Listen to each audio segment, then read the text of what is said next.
আপোনালোকক নমস্কাৰ জনাই মোৰ চেনেললৈ স্বাগতম জনাইছোঁ। আজি মই বনালোঁ খাচী মাংসৰ চব্জি। এইটোকে আপোনালোকৰ ওচৰত শ্বেয়াৰ কৰিছোঁ।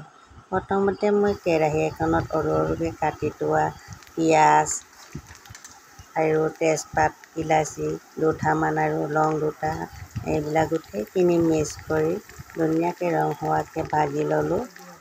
আৰু এতিয়া মই ইয়াতে দি দিম আদা আৰু নহৰু একেলগে খুন্দিছোঁ। আদা আৰু নহৰুটো এইটো দি দিছোঁ। এইটো অলপ মিক্স কৰি ল'ম, পিঁয়াজৰ লগত মিক্স কৰি ভাজি ল'ম। ধুনীয়াকৈ এনেকৈ মিক্স কৰি ভাজি ল'লোঁ। তাৰপিছত ইয়াতে দিছোঁ মই জিৰা গুড়ি 2 চামুচ আৰু 2 চামুচ ধনিয়া গুড়ি আৰু সৰু চামুচত 2 চামুচমান হালধি দিছোঁ আৰু জলকীয়া গুড়ি 2 চামুচমান দি দিছোঁ।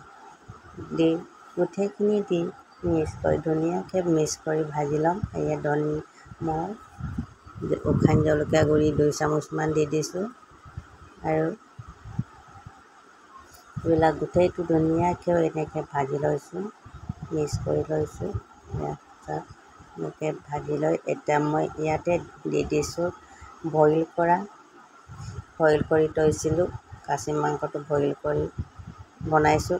এনেকৈও আপোনালোকে বনাই খাবচোন, বহুত টেষ্টি লাগে। বইল কৰি বনালে আচলতে ছাগলীৰ গোন্ধটো অলপ নাইকিয়া হয়। সেইকাৰণে বইল কৰি বনাই খালে বহুত টেষ্টি লাগে, গোন্ধও নাথাকে। কিছুমানে গোন্ধটো ল'ব নোৱাৰে, সেইকাৰণে মই বইল কৰি বনাওঁ, তেতিয়া ভাল লাগে খাই। ধুনীয়াকৈ ভাজি ল'লোঁ আৰু মাংসটো ভাজি লৈ মই এতিয়া নিমখটো দি দিছোঁ। নিমখ মাংসৰ অনুপাতে দিছোঁ আৰু কমকৈ দি লৈছোঁ আগতে, পিছত লাগিলে দি দিম। আৰু এটা মই ডাঙৰকৈ কাটি থোৱা আলুটো দি দিছোঁ। আলুটো আৰু এইটো মই ধুনীয়াকৈ 20 মিনিটমান ধুনীয়াকৈ ভাজি ল'ম। ধুনীয়াকৈ ভাজি লৈ আপোনালোকে যিকোনো চব্জি বনালে, মাংসৰ চব্জি বনালে গৰম পানী দি দিব, তেতিয়া তাৰ টেষ্টিটোৱে বেলেগ হয়। এতিয়া মই 5 মিনিটমান এনেকৈ ভাজিলোঁ। ধুনীয়াকৈ সিজিলে মাংস আৰু আলু ধুনীয়াকৈ সিজিছে। আৰু এতিয়া মই দি দিছোঁ গৰম পানী। আপোনালোকে মাংস বনালে গৰম পানী দিব, তেতিয়া তাৰ টেষ্টিটো বেলেগ হয় আৰু বহুত টেষ্টি লাগে। মই চচপেন এখনত গৰম কৰি থৈছিলোঁ, এইটোকে দি দিছোঁ। দি মেলি ধুনীয়াকৈ মই 20 মিনিটৰ কাৰণে ঢাকনিটো ঢাকি থৈ দিম।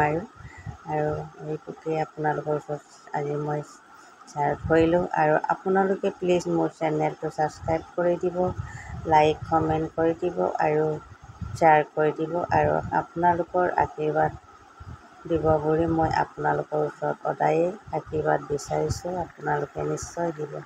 এয়া মই 20 মিনিটৰ পিছত আপোনালোকৰ ঢাকনিটো খুলি দেখুৱাইছোঁ। ধুনীয়াকৈ সিজিলে আৰু পানীৰো জোখৰ হৈছে, আৰু জোল অলপ থাকিলে জোলেদি খাব পাৰে। আৰু এইটোকে ধুনীয়াকৈ সিজিলে এতিয়া মই গেছটো নমাই দিম। আৰু নমাই মেলি মই আপোনালোকক ধুনীয়াকৈ দেখুৱাই দিছোঁ। এইটোকে আপোনালোকৰ ওচৰত মই আজি শ্বেয়াৰ কৰিলোঁ।